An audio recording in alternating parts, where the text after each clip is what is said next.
This is Hidden Killers with Tony Brueski. The death of Sandra Birchmore wasn't just a tragedy. It was a systematic failure years in the making. A 23-year-old pregnant woman, Sandra, was found dead in her Canton, Massachusetts apartment in 2021. Yeah, that Canton. The official line? Suicide. Case closed. Except now, years later, that ruling has unraveled. Federal prosecutors have indicted former Stoughton police officer Matthew Farwell for her murder, alleging a long-term pattern of grooming, manipulation, and control that began when Sandra was just 15 years old. Under the badge, inside a police mentorship program meant to protect kids like her. But Farwell wasn't the only officer in her orbit. Because could the police in this area fail more people en masse? Others, his twin brother, a school resource officer, even a deputy chief. These are all different people. His brother, a school resource officer, and a deputy chief. More people. It's not all the same person. Those are multiple people, all in the same orbit of passing this girl who, at the age of 15, started in the Police Explorer program, eventually turned into an adult.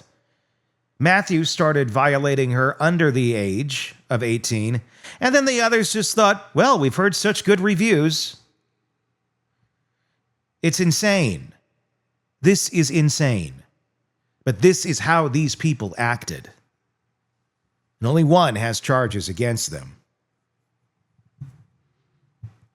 They've been named in civil suits and post-commission hearings, and while none of them have been criminally charged other than the one, their quiet resignations, expired certifications, and institutional silence speaks volumes.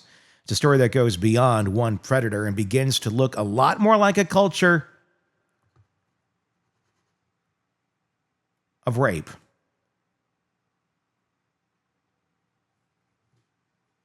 What's going on here? You get a young girl in an Explorer program, and I'm questioning all of this.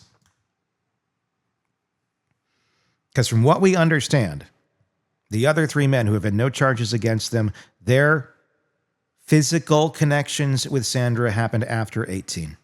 Farwell's is alleged to have happened younger. That's what makes that statutory rape. How did this all happen? A network of men who circled a vulnerable teen for years, knowing they could bend the law without ever breaking it outright, without anybody ever catching them, because they are the law, right? So what really happened here? How do predators weaponize institutions designed to protect? And why didn't anyone intervene when Sandra tried to speak up? And what does it say when multiple officers involved in one young girl's life all disappear quietly? No charges, no statements, no accountability. We're about to jump into an interview with Robin Dreeke.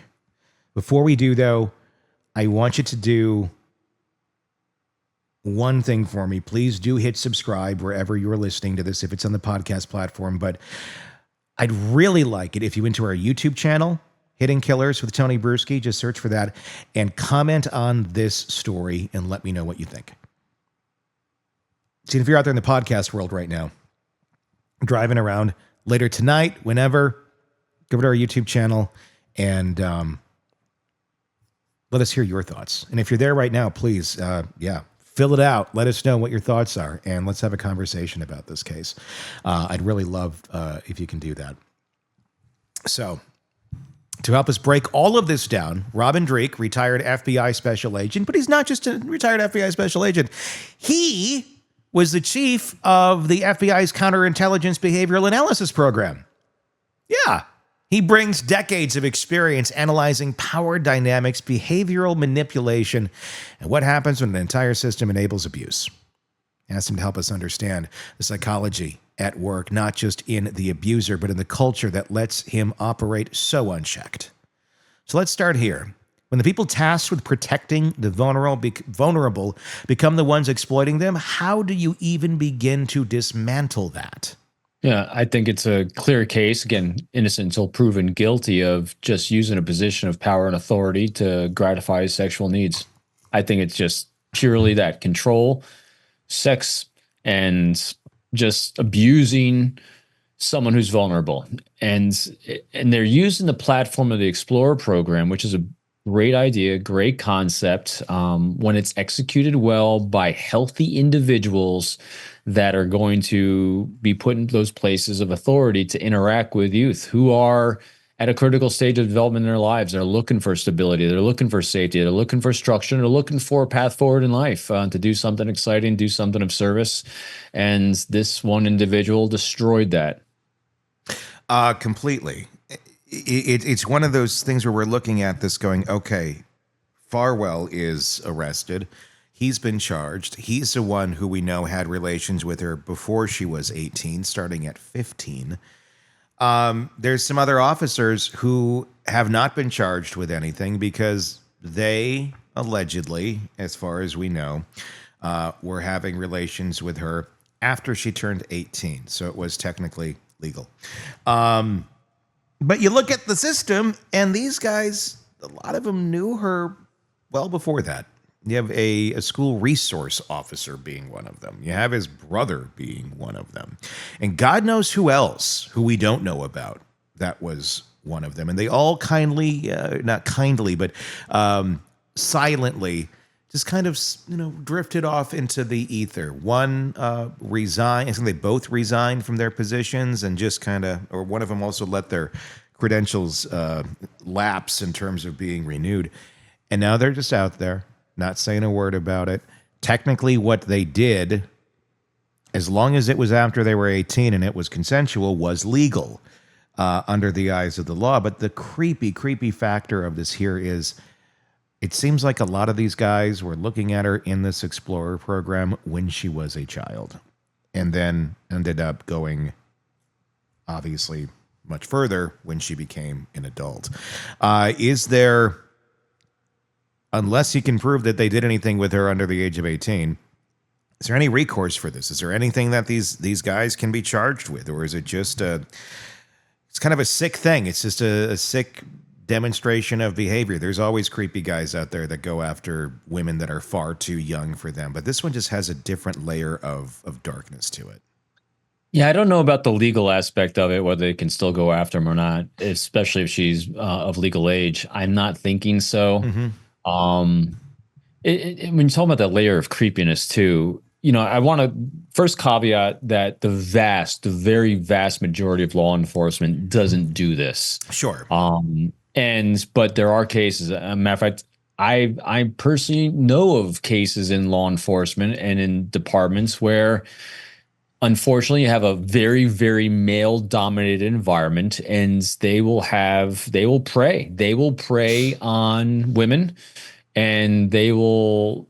It sound crass. They'll pass them around sometimes. God. Where someone comes in with a reputation, whether it's another law enforcement officer themselves or someone affiliated with the department in some way and gets a reputation, and these creepy degenerates will pass these women around, and it's a cabal of unhealthy, crazy, narcissistic self-gratification behavior by everyone involved. They prey on someone who's vulnerable psychologically, and then they're going to just do these horrendous things. And I'm at a loss for words most times when thinking about how deplorable it is. Yeah. When the whispers started about Farwell's illicit relationship with Sandra, there was no internal investigation. Instead, those that were aware, like other officers, quietly blew out the candle. Some left the department, others let certifications lapse. That culture of silence helped bury the case until federal agents intervened years later. Is this something, it's just pure speculation here, but when you have a department that's cool enough to, and I'm not saying cool enough in a good way, I'm saying in their own weird way of thinking, well, we're going to kind of let you pass over here. But they're, I guess, chill enough that they don't go and investigate this. They don't raise a red flag. They don't go, that none of this is okay. You can't just, disappear from this.